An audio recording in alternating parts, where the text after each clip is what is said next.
बिस्मिल्लाहिर्रहमानिर्रहीम बिस्मिल्लाहिर्रहमानिर्रहीम। तमाम देखने और सुनने वाले बहन और भाइयों को अस्सलाम वालेकुम। बहुत सारे मेरे भाई नूरानी परी के अमल के शौकीन होते हैं, लेकिन बेचारों को कामयाबी नहीं मिलती। कामयाबी इसलिए नहीं मिलती कि अमल का तरीक़ाकार ठीक से नहीं पता होता, अमल ठीक नहीं मिलता, या उस्ताद की रहनुमाई ठीक नहीं मिलती। आज जो अमल आप लोगों की खिदमत में लेके हाज़िर हुआ हूँ उसका अनवान है या रहमानों से नूरानी परी की हाज़िरी 6 मिनट में इस अमल में कामयाबी होती है। ये नूरानी अमल है, कुरानी अमल है, और अल्लाह वाद अल्लाह शरीक के एक नाम का विरद करना है। इसी नाम के विरद करने की बरकत से एक परी आपकी तस्खीर में आ जाएगी, काबू में नहीं तस्खीर में आएगी। इसको तस्खीर के बाद आप इससे दुनिया का हर जायज़ काम ले सकते हो।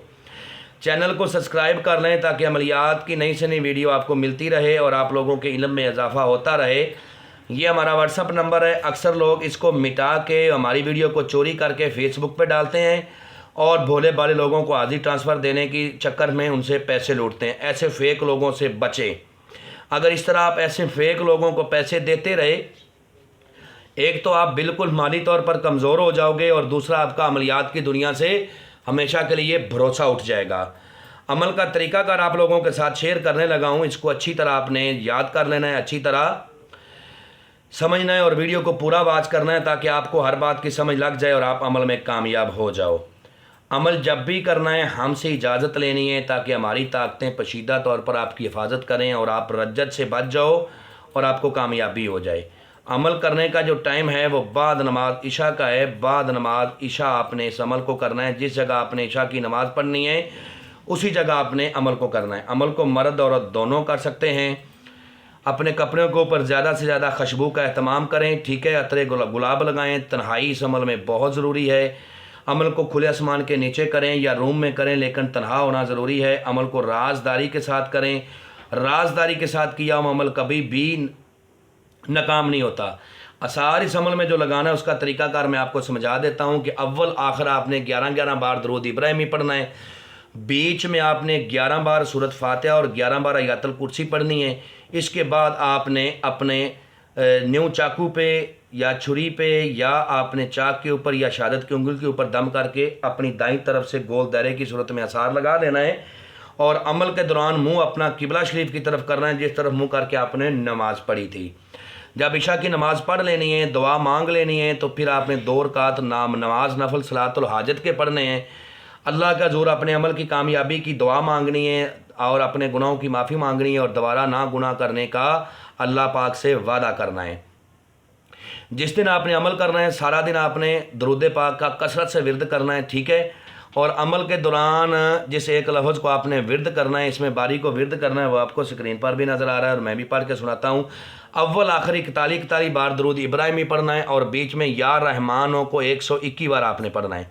जैसे ही आपकी तादाद पूरी हो जाएगी, ठीक है, आपके पढ़ाई के दौरान आपको तरह तरह की डरावनी आवाज़ें भी आएंगी और डरावनी शक्लें भी नज़र आएंगी। ये इसलिए होता है कि ये अमल इस चीज़ को रखने के काबिल हो जाए। लेकिन आप असार के अंदर बैठे हो, डरना नहीं। आपने ये ना हो कि जब डरावनी शक्लें और आवाज़ें आएँ आप असार तोड़ के भागो तो समझ लो आपने अपनी मौत को खुद बुलाया है, आप नुकसान उठाओगे। जब आपकी तादाद पूरी हो जाएगी तो एक खूबसूरत नहायत ही बापर्दा परी आएगी, आके आपको कहेगी कि अस्सलामु अलैकुम व रहमतुल्लाहि व बरकात। तो आपने बाअदब तरीके से उसका जवाब देना है सलाम का। और जब वो आपसे कहेगी कि जी आपने मुझे क्यों बुलाया, मुझसे क्या चाहते हो, तो आपने कहना है कि मैं चाहता हूँ कि तुम मेरी बहन बनकर मेरे साथ रहो और मेरे दुनियादारी के जायज़ कामों में मेरी मदद करो। आपने इससे दोबारा हाज़िरी का तरीक़ाकार पूछना है, ठीक है, कि मैं आपको किस तरह दोबारा हाज़िर कर पाऊँगा। जो भी अपनी दोबारा हाज़िरी का तरीक़ाकार बताएगी उसको आपने हमेशा अपने याद में रखना है और इसी पर लाइफ टाइम इसकी हाज़िरी करनी है। किसी भी नमाज के बाद आप या रहमानों को 21 मरतबा विरद में रखोगे तो अमल आपके कब्ज़े में रहेगा और पूरी पावर के साथ आपके साथ हाज़िरी होती रहेगी। इसके से जो कसम लेनी है उसका तरीक़ाकार ये है कि कसम खाओ हज़रत सुलेमान बिन दाऊद अलैहिस्सलाम की कि जब बुलाऊंगा आओगी, जिधर भेजूंगा जाओगी, जो कहूँगा करोगी। ये कसम 3 बार लेनी है। उसके बाद जो दूसरी कसम लेनी है उसका तरीक़ाकार ये है कि कसम खाओ हज़रत कलमा मोहम्मद की कि मुझे, मेरे बीवी बच्चों को, मेरे ख़ानदान को, मेरे कारोबार को कभी भी तुम कोई नुकसान नहीं दोगी। اس کے بعد آپ نے کہنا ہے چلی جاؤ، جب ضرورت ہوگی میں تم کو بلا لوں گا۔ جب بھی اس کی دوبارہ حاضری کرنی ہے تنہائی میں کرنی ہے، اور دنیا کا ہر جائز کام آپ اس سے لے سکتے ہو۔ امید کرتا ہوں کہ آپ لوگوں کو ہر بات وضاحت کے ساتھ سمجھا دی ہے۔ اگر پھر بھی کسی بات کی سمجھ نہ لگی ہو تو دیے ہوئے نمبرات پر واٹس ایپ پہ رابطہ کریں، انشاءاللہ آپ لوگوں کی بہتر رہنمائی کر دی جائے گی۔ ملتے ہیں دوستوں نیکسٹ ویڈیو میں۔ السلام علیکم۔